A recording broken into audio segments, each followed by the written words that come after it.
Thank you, Chris, and thank you all for being here tonight. As Chris said, my name is Jed Donahue. I'm with ISI. I'm delighted to be introducing Daniel Hannan this evening. But I should begin with a confession. As I was reading his very fine book, Inventing Freedom, I couldn't help but have this nagging sense of envy. Not for Dan, but for his constituents. Because you see, Dan is a politician. In his day job, he represents Southeast England in the European Parliament. And so as I was reading Inventing Freedom and was very impressed with it, I was thinking, I was hard-pressed to think of an American politician today who could write such an ambitious and wide-ranging and persuasive and erudite book. And I still am hard-pressed to think of that right now.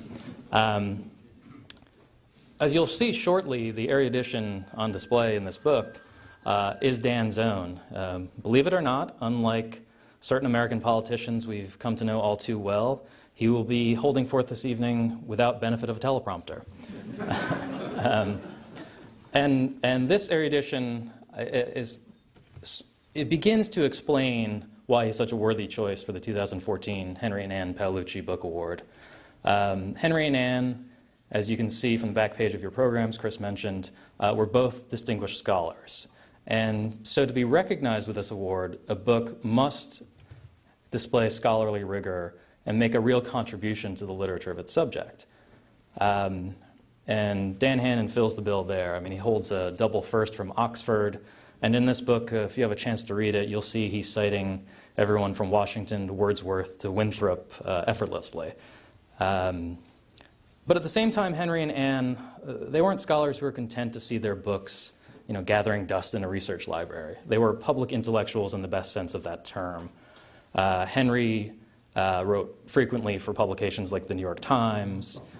He even ran for Senate against Bobby Kennedy in New York as representing the Conservative Party. Anne, for her part, published poems and wrote plays. She served on the National Council on the Humanities. She was the first woman to chair the Board of Trustees of CUNY, the City University of New York. And Daniel, in his own right, is a very impressive public intellectual. In addition to his day job I mentioned in the European Parliament, where I should add, incidentally, that he stands out as a very vocal critic of the EU. He is also one of Britain's most prominent and respected political commentators, especially so through his influential blog at the Daily Telegraph.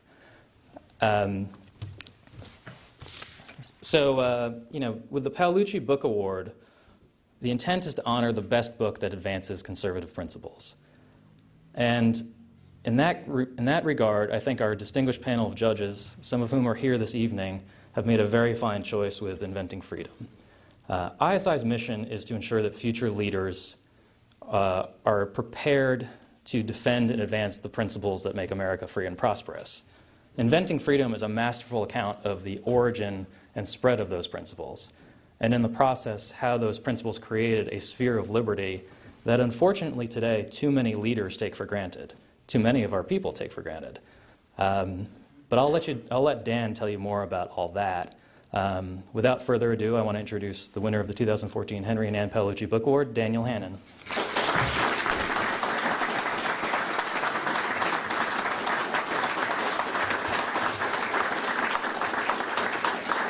Well, Jed and Chris, thank you for those extraordinarily generous remarks. I was wondering who it was you were talking about there, thinking whoever he is, he's terribly impressive. I'd like to meet that chap. He sounds fascinating, but it's wonderful to be here, wonderful to be among you, to salute the work that ISI does.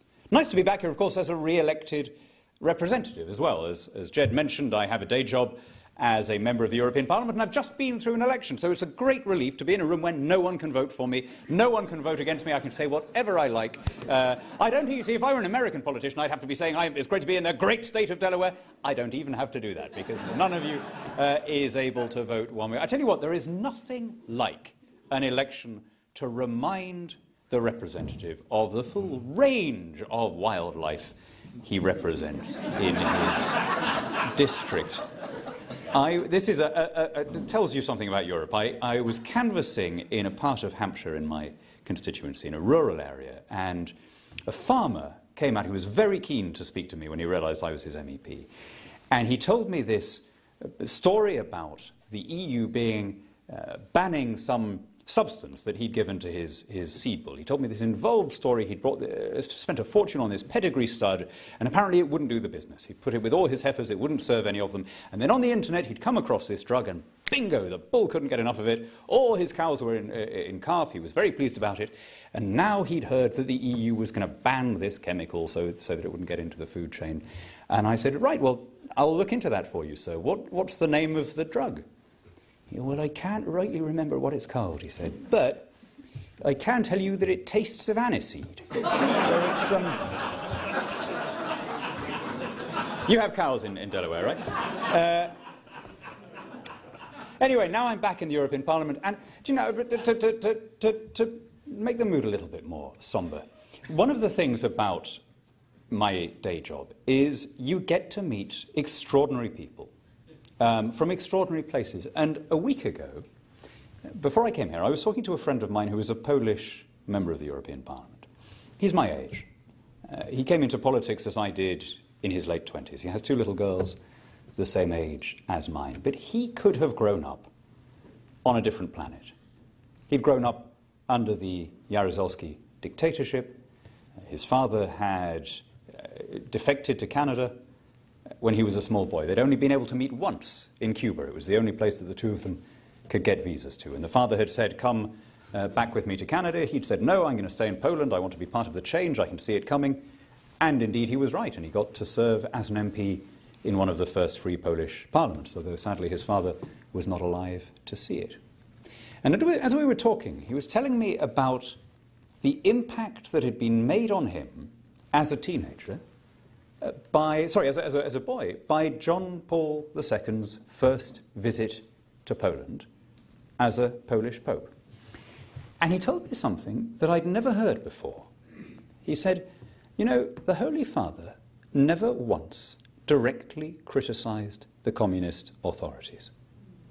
He said he didn't have to. He just offered something better.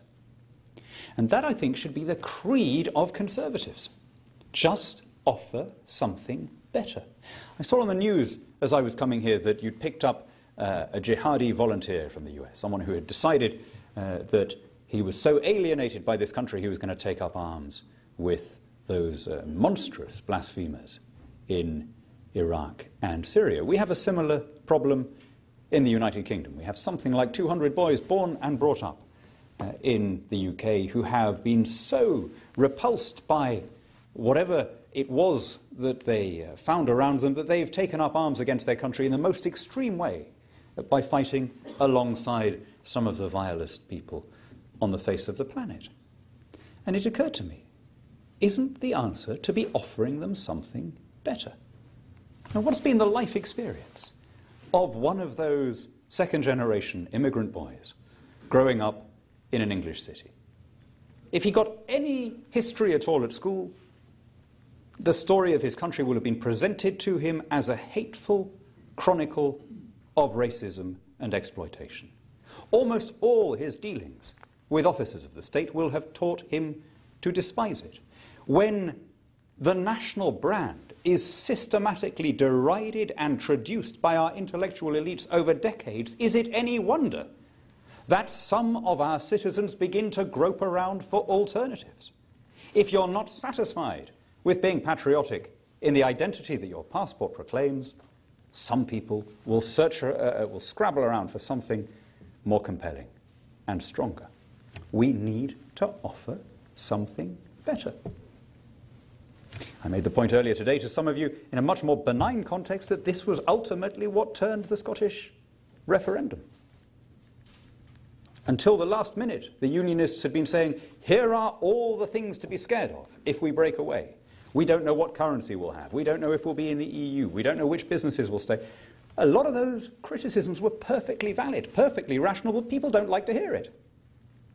There is a bloody-minded streak in all English-speaking peoples, particularly Scots, if I may say so, as someone who is ethnically Scottish myself, which responds to a threat by saying, don't you bloody well tell me what I should and shouldn't be frightened of. And it was only in the last few days of the campaign that Unionists began to make a positive case. And instead of threatening the terrors of the earth, began to say, look, Here are the good things that our country stands for, the extraordinary things we've achieved together, spreading law and liberty, ending the slave trade, defeating 3 attempts to unite Europe, not in democracy, but under the heel of a military dictatorship. Is that something that we're going to throw away without regret? People respond to warmth, to optimism, to positivity. Is there a better story to be told than that of the free English-speaking peoples? Is there a better patrimony than that which we share, all of us in this room, wherever our ancestors came from, even Italy, right? It doesn't matter.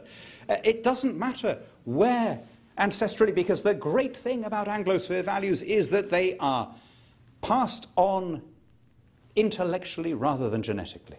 Right? The Anglosphere is why Bermuda is not Haiti. It's why Hong Kong is not China, for now. It's why Singapore is not Indonesia. The great thing is that we have evolved a civil rather than an ethnic conception of nationhood, and it doesn't matter where our grandparents were born. This is now our joint inheritance.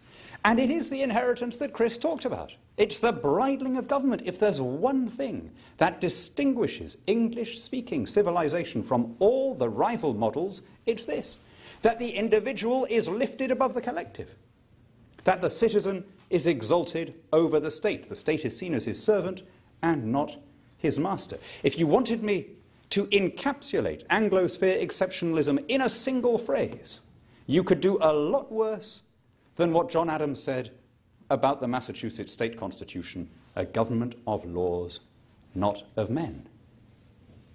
Except that those words were not John Adams's. He was quoting a 17th century English Whig called James Harrington. Neat proof of the shared inheritance that binds us together. The big mistake that every generation can make is to take for granted the familiar. Permanence is the illusion of every age. It's so easy to become blasé about the good things, all the things that make our life comfortable and modern and rational. Freedom under the law, regular elections, habeas corpus, jury trials. No, these things are not the natural condition of an advanced society. They are precepts overwhelmingly developed in the language in which you are listening to these words. And to see how exceptional they are, imagine that history had ended differently. Let me take you back to August 1941, the day when Franklin Roosevelt made the longest walk of his presidency. Up until that moment, in a way that is unimaginable today, the media had contrived to hide the fact of the president's polio from the country. Every photograph showed FDR seated or standing unaided. But on that occasion, invited by Winston Churchill to join him on the decks of HMS Prince of Wales off Newfoundland, Roosevelt was determined literally to rise to the moment. Supported by his son on one side, by a naval officer on the other, leaning heavily on his cane, he made his slow way across the decks of HMS Prince of Wales as the band struck up the Stars and Stripes Forever. And what happened next was the most vivid, imaginable demonstration of what binds the English-speaking peoples together. It happened to be a Sunday morning, and so the crews of the two vessels were paraded for a joint religious service. The sailors from the USS Augusta, which had carried Roosevelt, and the crewmen of HMS Prince of Wales. And Churchill had chosen every detail, personally and meticulously, down to the hymns, down to the reading that the chaplain gave from the pulpit. It came from Joshua 1.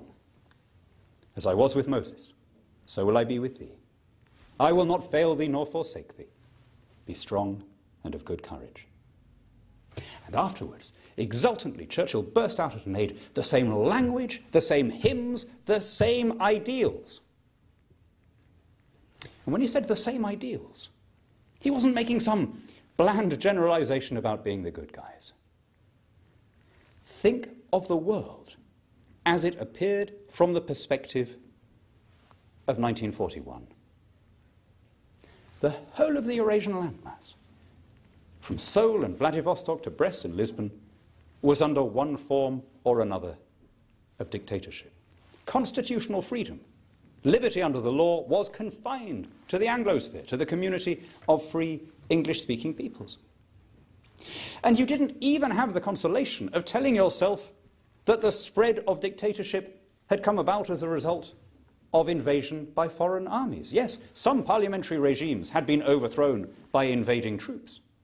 But far longer was the list of nations which had turned to autocracy without needing to be invaded, because of internal dynamics of their own. No one in 1941 would have seen Anglosphere values as the future. Listen to the language in which both the fascists and the communists decried our system of social organization. They always used the same adjectives. It was rotten Anglo-Saxon capitalism. It was decadent Anglo-American liberalism. It seemed to them obvious that our system, with its stubborn insistence on privacy and the rights of the individual, that elevated the individual, the citizen, rather than the collective, couldn't possibly stand in the face of ideologies which lauded sacrifice and martial valor and the subordination of the individual to the collective. It seemed obvious that our system was on the way out, that our old bourgeois values were finished, and that the future lay with a powerful organizing state.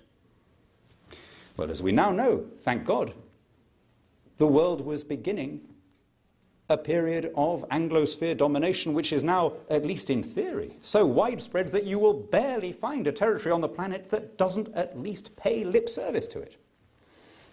Go to the nastiest dictatorships in the world, and you will still generally find something called a Congress or a Parliament, whose nervous delegates, anticipating the wishes of the despot, will gather themselves into things called political parties. In even the nastiest and most brutal tyrannies, you will generally find something called a Supreme Court, which on paper is not simply a mouthpiece of the regime. But how unusual is genuine freedom? What the beautiful, terse, spare monument at Runnymede, where Magna Carta was sealed, summarizes as freedom under the law. I don't think you can put it more neatly than that. Freedom under the law. That is our civilization's greatest export, our supreme contribution to the happiness of mankind. And that was the dream that inspired our fathers, yours and mine, to carry liberty to less happier continents and archipelagos. How did we do it? How did it come about, this extraordinary bridling of the government of which Bracton spoke? It really is not the normal condition of humanity. We've had, 10,000 years of farming. And that has gone, by and large, with slavery and caste and oppression in almost every age and nation, except in one civilization. It didn't take long. Once the agrarian revolution had happened, it didn't take long for people to work out that growing your own crop laboriously was not the best cost-benefit way of feeding yourself. It was much better to steal somebody else's. And if you could get a gang to do it, that was more efficient still. But the most efficient thing of all was to institutionalize the looting through tolls and taxes and tithes. And that was the birth of government. You look at these militias in some of these hellholes calling themselves the government today, you know what? We're looking at our own very remote past. That's how it gets going. Now, how was that circle broken? In only one place. Great German sociologist Ernest Gellner, who saw the Anglosphere with the appreciative eyes of an immigrant, said it has only happened once. The near miraculous, circuitous events that only once broke that pattern. How did it happen? How did we alone evolve mechanisms to hold our rulers to account? Well, to tell you the whole story, obviously you'd have to read the book, which I hope some of you will do. But let me, since you've all been kind enough to come, let me give you a summary One of the ways in which I tried to approach the question was as an anthropologist. Right? The great takeoff of the English-speaking peoples happened from the end of the 17th century, more particularly in the 18th and early 19th centuries. That was when our civilization was exalted and reached its fullest flower. Now, what struck foreign visitors as unusual about the English-speaking peoples in that time? Is there a clue there? What did people find to be the peculiarities, the particularisms of Anglosphere civilization? We had plenty of visitors, some extremely distinguished ones. Montesquieu, Voltaire, Tocqueville. Interesting thing, I find that particularly when I speak to distinguished groups like this in the United States, that Tocqueville is readily prayed in aid at the beginning. It's a sort of a standard thing with an American conservative audience that Tocqueville is trotted out as the supreme witness in favor of American exceptionalism. Which leads me to conclude that he's much more quoted than read. Because on the very first page of Democracy in America, he kind of flags up what his thesis is going to be. And he makes clear that, as he sees it, the Atlantic is much narrower than the English Channel. He has a theory of what he calls the point de départ, that you have a point of origin of every civilization, that then, in the New World, is given a much freer scope for development. So as he saw it, you looked to the New World realization and you saw the purest form of the Old World origin. Spanish America, therefore, in his eyes, exaggerated the ramshackle corruption of Philip IV's Spain. French America, the seigneurial obscurantism of Louis's France. But English America, as he always called it, English America, in his eyes, took further the localism and what we would now call the libertarianism, the belief in individual freedom, that he saw as a characteristic of Great Britain. This is a man who, by the way, wrote extensively about British as well as American democracy. He was married to an Englishwoman. He spent a lot of time in both our countries. And observing them, he came out with a beautiful phrase. He said, "The American is the Englishman left to himself." This is a very neat encapsulation of his book and a very neat encapsulation of what I've written here. Now, what was it that Tocqueville and all these others, not just the distinguished ones, but the many more frequent but less famous visitors who kept travel journals and wrote letters home, what struck them as the defining characteristics of the English-speaking peoples at the moment of our surge? A number of things that they picked up on. They found us a quarrelsome people. They found us an undeferential people, especially those of them who came with aristocratic titles. They were rather put out not to get what they took to be their due. They found us a very materialistic people. They were often very rude about this. Extremists of left and right have always scorned what they see as the money-grubbing ways of English-speaking capitalists. But there were three things that really they all focused on, that almost every visitor regarded as unique. The first, and it's hard at this distance of time to see how unusual it must have seemed to them, the first was religious pluralism. I don't mean religious toleration. That existed in lots of places, including some places that were in no sense free. It existed in Ottoman Turkey, right? But the freedom for every denomination to proselytize freely, that really was unique. The idea that there was an open market in faith, as in any other idea, that you would compete for souls as you would compete ideologically for any other argument. This was something without precedent, and it particularly appealed to a number of French Catholic visitors. The idea that you could be against the system without being anti-clerical, without being completely outside the bounds of decent society. And Tocqueville writes extensively about this. He noticed and he dilated at great length on what he saw as the extraordinary paradox that Catholics in English-speaking countries were what we would now call libertarian, whereas French Protestants were every bit as statist as their Catholic neighbours. In other words, he said, this is not something intrinsic in the theology, it's something that comes from the religious pluralism, from the competing sects that create an idea of there not being one orthodoxy, one approved set of beliefs.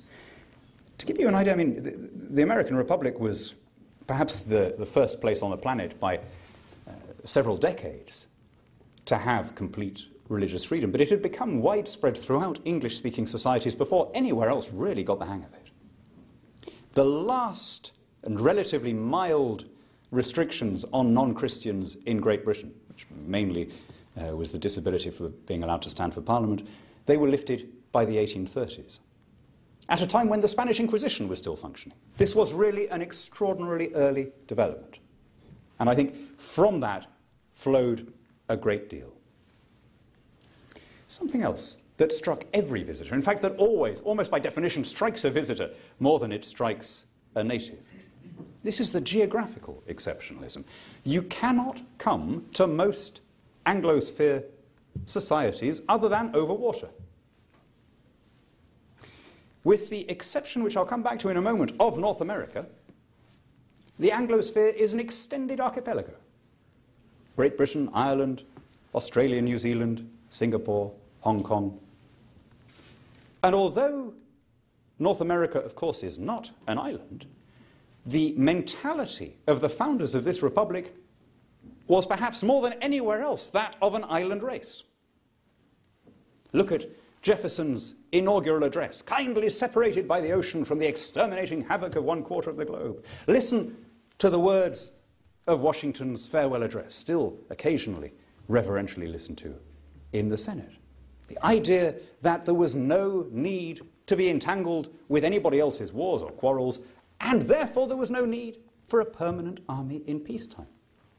Suddenly, those phrases that obsessed your founders, that run through the Federalist Papers and indeed through the documents of the foundation itself about the prohibition on standing armies, make sense. Why?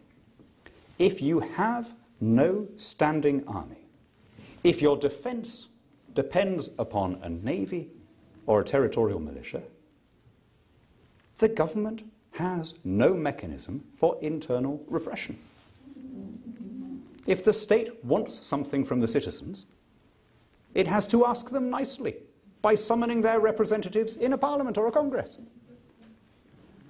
Adam Smith was writing, he was born shortly after the Act of Union between England and Scotland. His father was a customs officer in Kirkcaldy, which was then growing fat on the trade that came from the Baltic and from the European continent. And as the money flowed in, he realized that the key moment in the development of Scotland, and indeed the development of Great Britain more generally, had been the Act of Union of 1707, which dismantled the last internal land frontier. From that moment, Great Britain was an island nation. There were no more internal quarrels. It could turn its energies outward, and indeed, as a matter of observed historical fact, that was the moment at which Britain began its ascent that took it above the run of other nations. Religious pluralism, island status, and now Chris's big one. The miracle of the common law. That beautiful, bizarre, anomalous system whereby the law is not written down from first principles and then applied to particular cases, but that rather grows up case by case, each judgment serving as the starting point for the next dispute, like a coral. No one is the overall controlling intelligence. The law, in other words, in English-speaking societies, and we really are the odd ones out here, is not an instrument of state control, but rather a mechanism open to the individual seeking redress. And it contains an assumption of residual rights.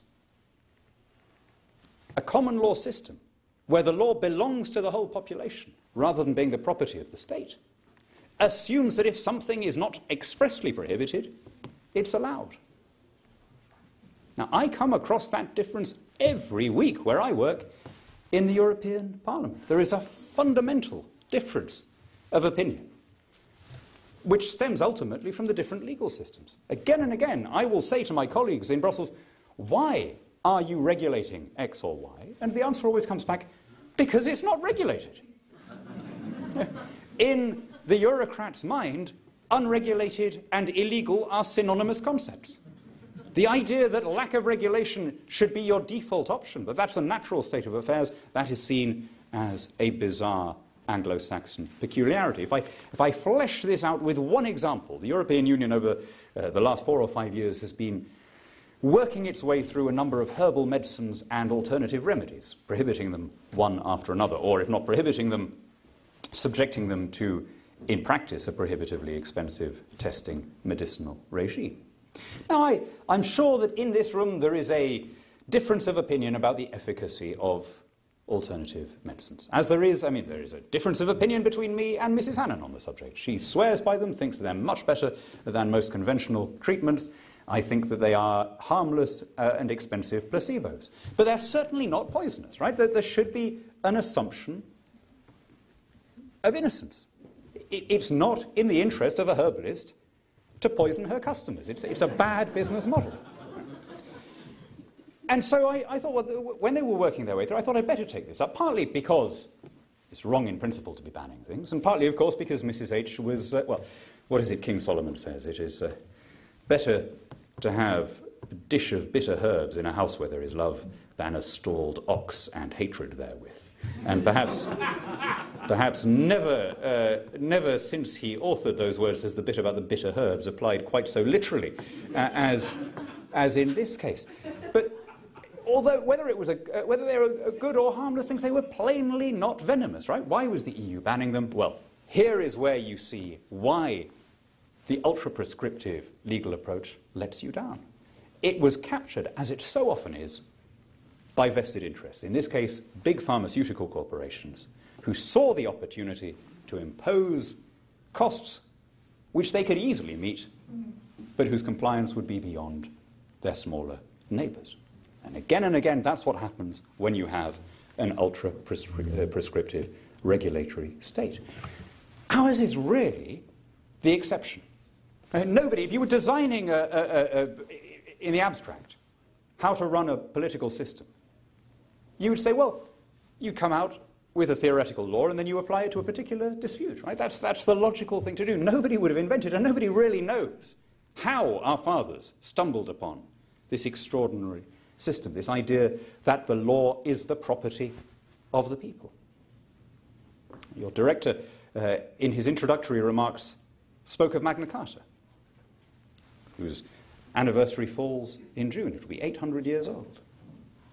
Extraordinary phrase that appears in the Great Charter, that's still on the statute books in the United Kingdom, and that indeed has been cited more than 100 times by your Supreme Court, where the king agrees to be bound by due process. He says no one shall be put on trial or denied or delayed justice.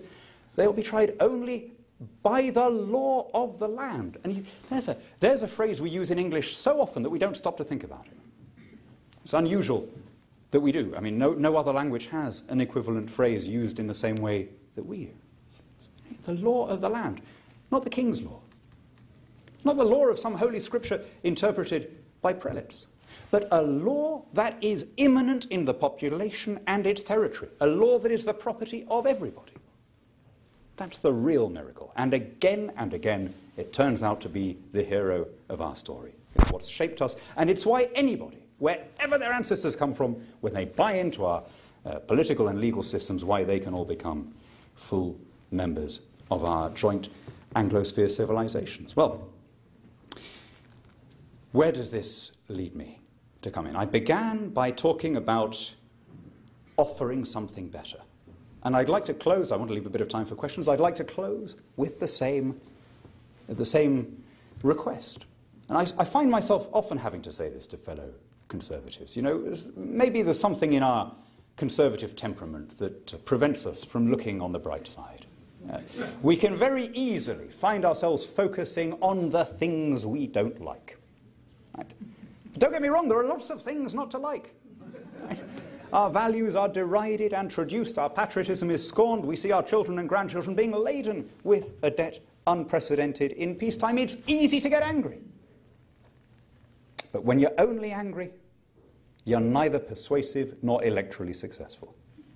I find myself sometimes being curmudgeonly, and I catch myself doing it. I think this is not how Margaret Thatcher used to speak. It's not how Ronald Reagan used to speak. They had the trick of breathing a bit of warmth, a little hint of optimism into what they were saying. Now, maybe what I'm saying is counterintuitive, literally, in the sense that perhaps the human brain expects the worst. I came across a lovely phrase that the great Whig historian Lord Macaulay used in 1848, where he said, "They may be telling the truth who assure us that our best days are behind us, but so said every previous generation with as much apparent cause." That was in 1848. Think how many times we've been promised gloom and disaster since then. The cause, well, that changes generation to generation, doesn't it? When I was a little boy, it was global cooling, and now it's global warming. It could be bird flu, or it could be swine flu, or it could be drugs-resistant superbugs. It could be asteroid strikes, or it could be nuclear war, or it could be Islamization or debt. You know what? The cause changes, but the argument never does. This time it's going to be different. Hasn't been yet. On all the underlying indicators, most people in most countries, most of the time, are living healthier and happier lives. On the really key metrics, longevity, literacy, infant mortality, calorie intake, height, we are living lives beyond the dreams of our great-grandparents, and more places in the world are being drawn in to that happy upward surge by the miracle of free trade and specialization. So cheer up. A lovely, lovely line that I came across from the current Pope, from Pope Francis, where he said, "Don't judge the world by its shortcomings." He said, "Rather enchant and seduce it with the power of love." Now, isn't that a lovely thought? All conservatives should take to heart. Don't judge the world by its shortcomings. Things are getting better. And the Anglosphere model that has lifted us to such wealth and freedom and power in the world is incredibly well suited to what's coming. We are an enormously inventive civilization because we've released the genius of a free people. We've given free rein to the inventiveness that comes in a market economy. All sorts of great things lie ahead. Driverless cars and additive and subtractive technology and manufacturing and amazing advances in biotech. We are incredibly well positioned to live even better, even longer lives than we're doing in this generation, provided we retain our faith in our own values. Don't throw away what's working. That extraordinary civilizational inheritance that your founding fathers didn't invent, but rather maintained and reasserted. An inheritance that they traced back through England's glorious revolution, through England's civil war, even back before the Great Charter to the inherited folk right of Anglo-Saxon common law. It has served to make our people the most prosperous and the most free anywhere on the face of the earth. That is our unique inheritance. That's the patrimony that you were privileged to inherit from your parents. Keep it intact. Pass it on securely to your children.